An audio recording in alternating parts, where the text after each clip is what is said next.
shouldn't have come here. Not tonight. Not unprepared. The Walmart parking lot was unnerving, empty in all the wrong ways. A single crow circled above, wings slicing through the air with a precision that made my chest tighten. The wind carried a faint metallic tang, like old batteries. My friend glanced at me, wide-eyed, and I knew we both felt it. Something was off. "Do you feel that?" I whispered. The hairs on my neck rose before my brain could even register the danger. The aisles looked normal, familiar, orderly. But the air inside buzzed with a presence, unseen, waiting. We stepped inside. The automatic doors hummed, but the sound didn't feel normal. It felt too loud, too deliberate. Every echo of our footsteps bounced back, exaggerated. I tried to focus on the bright signage, the shelves, the fluorescent lights. But something was wrong. Something was watching. Figures moved in the aisles, but wrong. Too still, too calculated. A man lingered near the entrance, hands folded. A woman knelt by the shoe section, her eyes too sharp, unblinking. A child wandered near automotive, unnervingly calm, unnervingly aware. They weren't glancing, they were observing, waiting, judging. Every step deeper into the store felt heavier, like invisible hands were tugging at my ankle. I thought of a swimmer, snagged by seaweed, struggling to escape. That's how it felt, ensnared, trapped, drawn in deeper.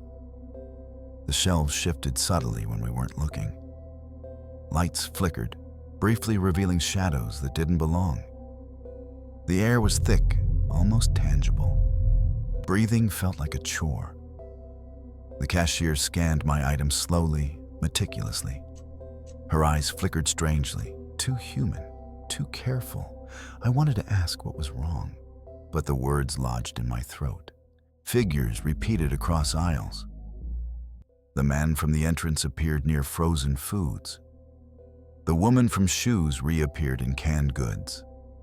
The child followed, always at the edge of sight. I felt watched from every direction. The ordinary became terrifying. People moving in too perfect synchrony, their expressions locked, faces polished, unblinking. I realized the usual customers had gone. This wasn't Walmart anymore. This was something else. A couple browsed camping gear, their shoes spotless, their watches gleaming but silent. They never touched anything, only watched. My stomach churned. Who were they? What were they? I tried to focus on shopping, but my mind kept wandering. Were these people real? Or were we seeing shadows, echoes, warnings? The clerk's eyes followed us like a predator tracking prey. Every item I picked up, she scanned with eerie precision.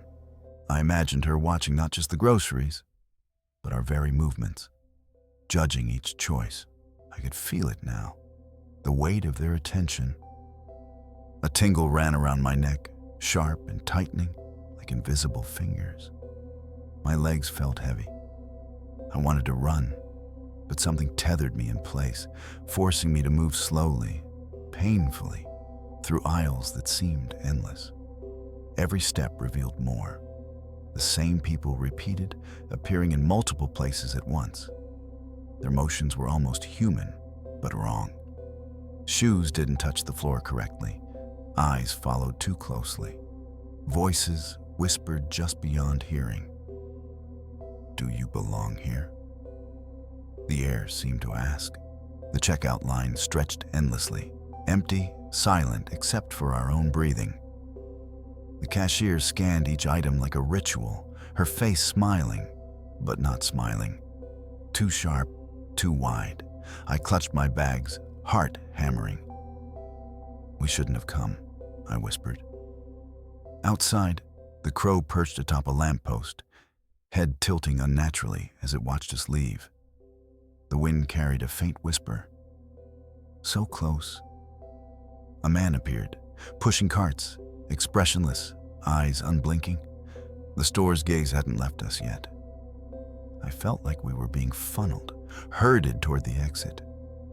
But something else was here, moving with us, just beyond perception. Every corner, every aisle held more watchers, waiting, ready. I glanced back. Figures blurred at the edges of my vision, appearing and disappearing. The shelves seemed to shift subtly, twisting in ways impossible. Was the floor tilting? Or was it me? The child in the automotive section smirked. Or maybe it was my imagination. The woman in shoes followed us silently, her gaze unnerving. Every instinct screamed to run, but my legs were heavy, as if the store itself was pulling me in. Even the air felt alive. Every breath carried a whisper of warning. My pulse raced, my thoughts scrambled. Was this reality, or some fevered hallucination born of fear? We reached the doors, the automatic exit shimmering strangely. Relief surged, but a part of me hesitated. The store didn't want us gone. The watchers didn't want us gone. The crow lifted into the night sky, still watching. Its shadow fell over us, stretching like long, dark fingers. A faint wind carried a voice I couldn't fully hear, but understood. Not yet. I slammed the car door, heart racing. The store receded behind me, normal in appearance, ordinary again. But I knew the truth. Those aisles, those watchers, that air, they weren't gone. We had escaped this time. But next time, they would be ready. And I know, deep down, we'll be drawn back. I drove away, but the eyes lingered. The echoes of whispers followed. The crows circled in my mind. Every time I close my eyes, I see them. The watchers, the impossible figures, the cold, calculating eyes. We made a mistake today, a beginner's folly. We left without warning, unprepared, and the store, it remembered. We should have never gone that night. The store was quiet, too quiet. Just the hum of fluorescent lights, the faint beep of scanners long abandoned. My little brother and his friend ran ahead, shouting and laughing toward the toy section. WWE action figures. They were so excited, so unaware. I followed. Older sister instinct. Someone had to keep an eye on them. Redwood Market was almost empty. A few shoppers lingered, but something felt off. Faces looked familiar, but wrong. Their eyes weren't curious, not friendly. Fearful. Afraid of me. Afraid of what waited at the back. I couldn't tell. My hair was bright green that night. People always stared at anything unusual. Next week, sapphire blue. Maybe they just didn't like the color. Then I heard it. Soft at first, almost a whisper. From the back rooms, not human, not words. Something else. Waiting, the intercom crackled. Attention! Redwood Market closing in 5 minutes. My brother and his friends sprinted to the front. Mom was at the registers. I hesitated. Couldn't help it. The back rooms called, pulled me closer, then the puddles. Drip, drip, drip. I stopped. Thought someone spilled a mop bucket. But no. The sound followed me. Heavy, wet, slow. Every step echoed with it. I called Mom. I'm by. Didn't finish. Behind me, eyes, one eye, bloodshot, huge, staring. I turned. Wasn't human. Long, thin arms with 3 joints each. Legs bent wrong, head too big. One eye fixed on me, unblinking. Mouth under its chin opening like a trap door. Black, wet skin, claws leaving marks. I ran. Tile floors pounded under my sneakers. Heart racing, screams bouncing off shelves. Claws scraping, wet, sticky sounds. Too fast, too silent. I reached halfway to the front.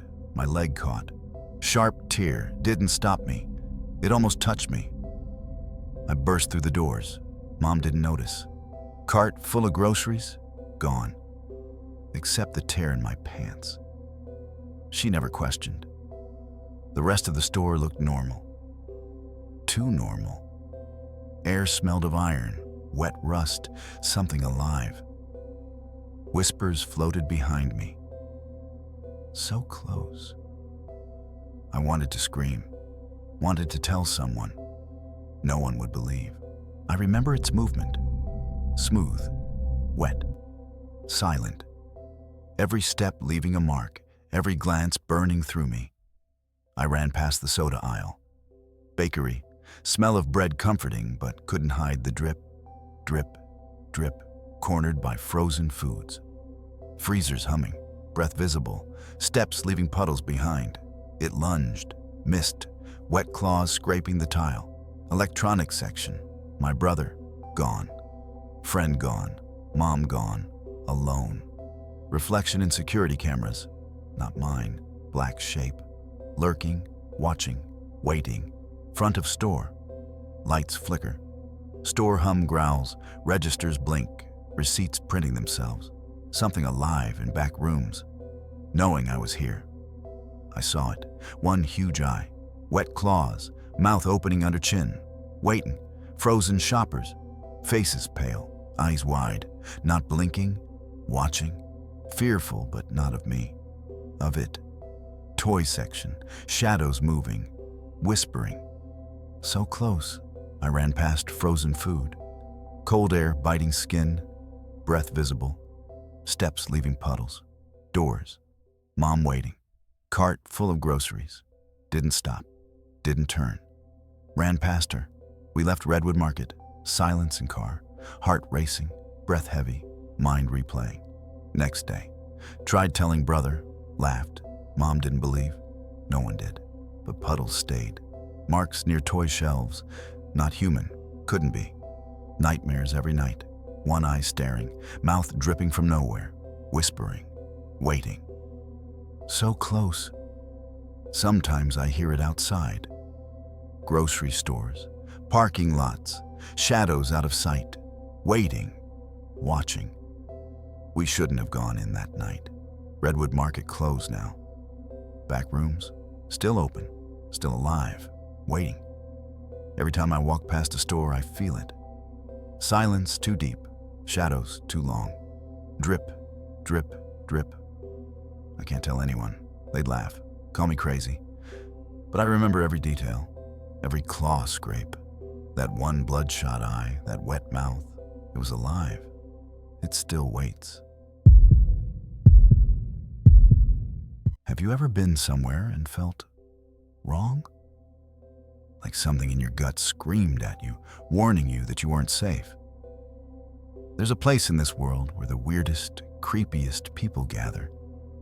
Most people laugh it off, shrug it away. But that night, I didn't. That night, I almost became a victim. And it all began at Walmart. It was the Thursday before Black Friday. The store was open late, and the fluorescent lights made everything look unreal. Too bright, too artificial. I was there hunting a laptop, nothing fancy, just something reliable. Around 11 o'clock, I found it. The last one on a Black Friday promotion. Perfect deal, perfect timing. I reached out and grabbed it. And that's when I noticed him. Big guy, dirty, his clothes stained, torn, smelling faintly of something rotten. His hair was wild, unkempt, sticking out in every direction. His eyes, I can't explain it, but they weren't normal. There was a hunger in them, a kind of wild, animal-like stare that made my skin crawl. He shuffled closer, "I need that laptop," he growled.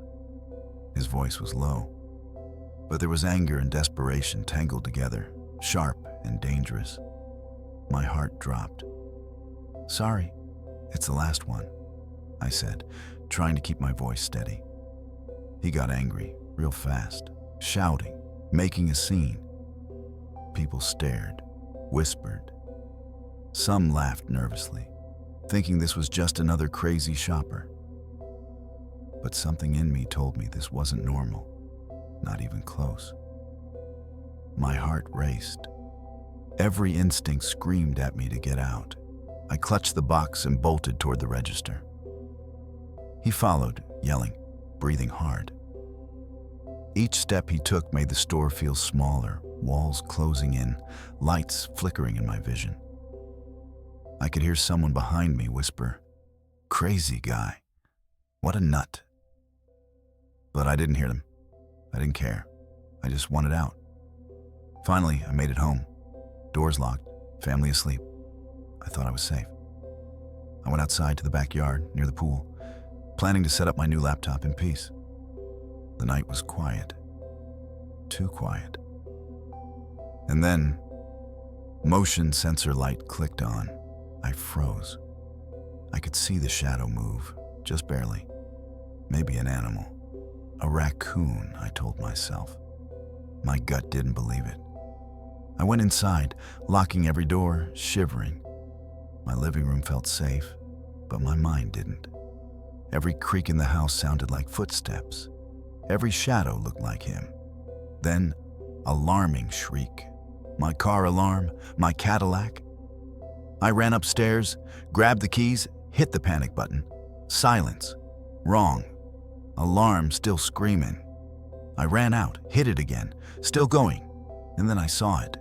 A car parked in front of the house, not familiar, not a neighbor. Someone inside, watching, waiting. I backed inside, slammed the door, heart hammering. "Mom, someone's outside. I think they mean us harm." She came down, face pale, hands trembling, peered through the peephole. Gasp, hands over her mouth. I looked. My stomach sank. Huge man, dirty, standing on the stoop, watching. "He followed me from Walmart," I whispered. Doorknob started turning slowly. Pounding began, hard, heavy. My mom screamed. My little sister came out, crying. Panic filled the house. The man didn't stop. He hit the door over and over like it was made of paper. Then, silence. My mom was on the phone with 911, voice trembling. I held my sister, trying not to shake. Minutes passed, too long. Then, crash. A window downstairs shattered. Glass sprayed everywhere. My mom and sister screamed together, terror raw in their voices. I told them to run upstairs, lock every door. I stayed behind, heart hammering, expecting him to break through. Nothing.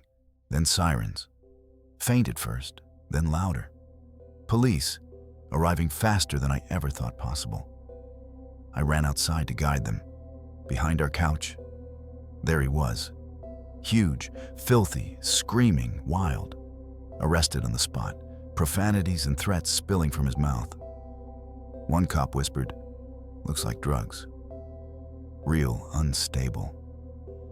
We pressed charges. Relief, yes. But the fear? That stayed for weeks. Nights were long, shadows felt bigger. Every unexpected knock made me jump. And it all started with Walmart. Just a laptop, just a normal night. People laugh at Walmart weirdos, right? But sometimes, it's more than weird. Sometimes, it's dangerous. Imagine walking down an aisle thinking you're safe, and someone decides to follow you home.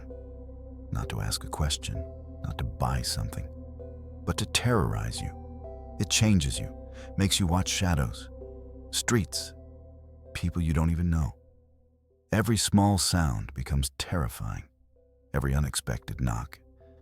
Your heart stops. The worst part, you never see it coming. Even now I can feel it. That night, the darkness, the pounding, the eyes, watching me through the glass, waiting. And maybe that's what haunts me most.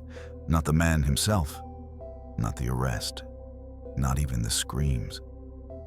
It's knowing anyone, anywhere could snap. Walmart, a park, a street. One moment, everything is normal. The next, terror finds you. So next time you laugh at the weirdo in Walmart, think again. You don't know who's following.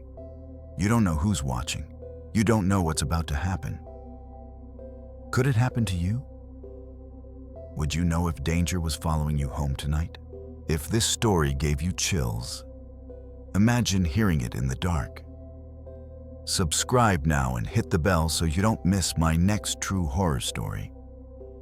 Every week, I bring real, terrifying tales that'll make you sleep with the lights on. And share this video if you've ever felt watched. Because sometimes you really are.